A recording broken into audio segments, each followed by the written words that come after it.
Before starting the installation, evaluate the Wi-Fi connection where you will be placing your camera. Plug your camera into an outlet. Wait until the camera starts flashing white. This could take a minute.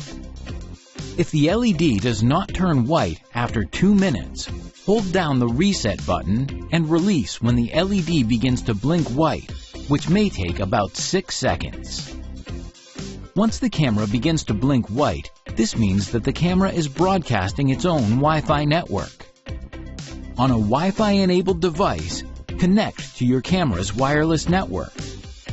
On the same device, open a web browser and enter http://ADC setup in the web address field. Tap Scan to scan for your network. Select your network and enter your Wi-Fi credentials. Tap Submit.